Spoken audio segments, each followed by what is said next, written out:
Okay, so step one before proceeding any further with our crazy new twist on a Peggle game is back up your working copy. There's no guarantee that any of these changes we're about to try are going to make our game better instead of worse. And if you go and change a whole bunch of files and then decide to go back to the previous version and you don't have a backup to go to, you're going to be hating life. So if you're not using some kind of source control, this might be a good time to take your files and copy them somewhere. I've done that.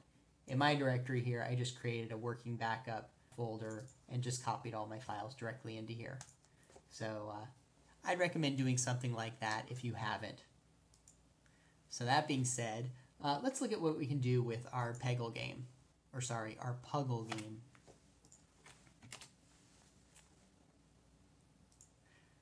So I'm kind of thinking maybe the first change I'm going to try is, let's see what happens if instead of making these pegs just light up when they've been hit, what if they suddenly become detached from our grid?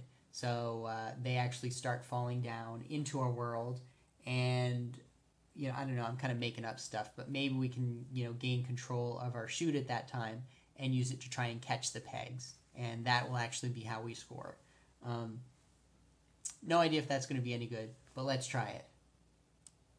So it seems like the first thing we want to do is if we want our peg to detach itself from the world and start falling when it gets hit, we probably need to go into our peg actor here, and in our hit by ball function, let's create another function called, let's call it turn normal. All right, so this will be a function that takes our current static object and turns it into an object with some real density. Now let's think about how we're going to do this. If we go back up to where we define our density, we don't do it within the body, we do it within our shape. All right, we've created our density in our shape definition that then gets created from the body. So if we want to change the density of this peg body, probably what we want to do is get into the shapes that make up this peg body, in this case it's a circle, and change the density there. Which brings us to an interesting question, which is how do we actually get the list of shapes that are associated with this body? Well, it turns out the answer is not quite as simple as you would first think. And let's turn to the PowerPoint to see why. Now, it turns out every B2 body has a function called getShapeList. And at first glance, this might seem like a very simple function. You call it, you get back an array that's got all the shapes in it. However, it doesn't return an array. I think maybe in the Flash world, if you're kind of used to using the words list and array interchangeably, the name of this function is a little deceptive. What it does return is a single shape. It just returns one shape in your body.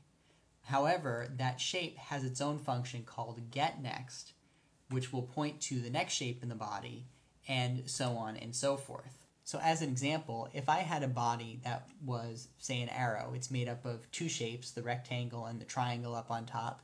If I were to call getShapeList on this arrow body, what I would get in return is, for example, the shape that makes up this rectangle.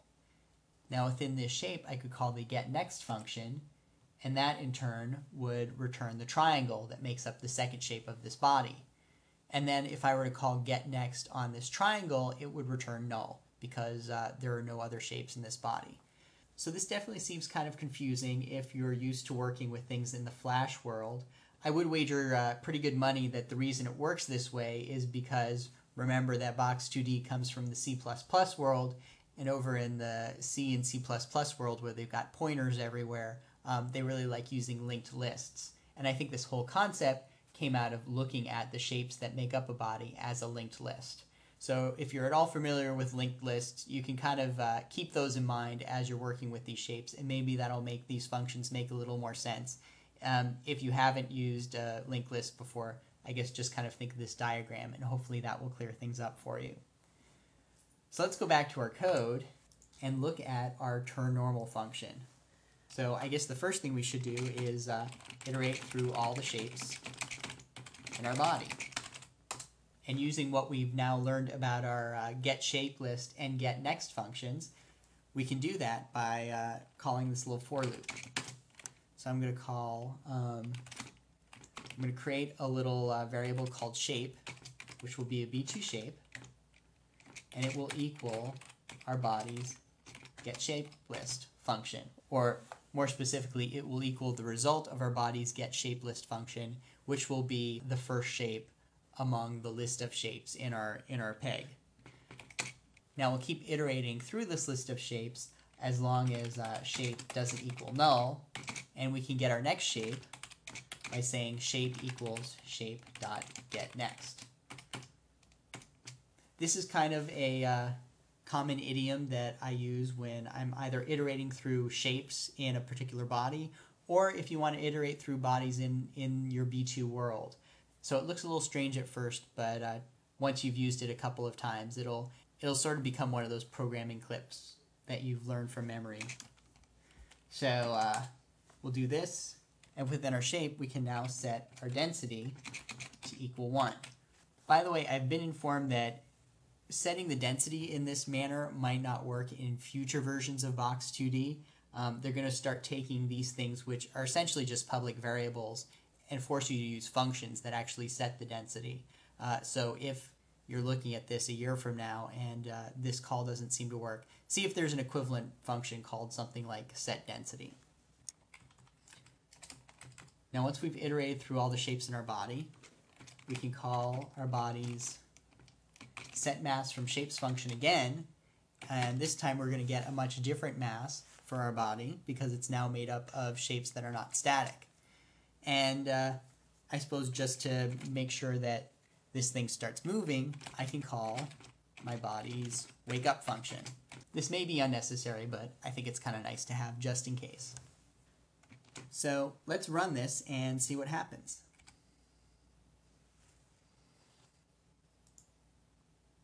Well, that's interesting.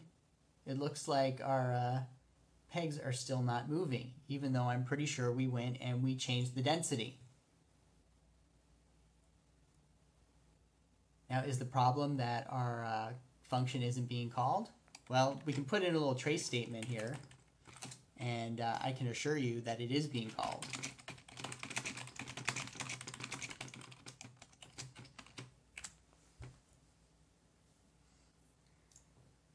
Yep, certainly looks like it's being called. So what would explain this behavior? I will let you ponder it over for a couple minutes, and then I'll give you the answer in the next lesson.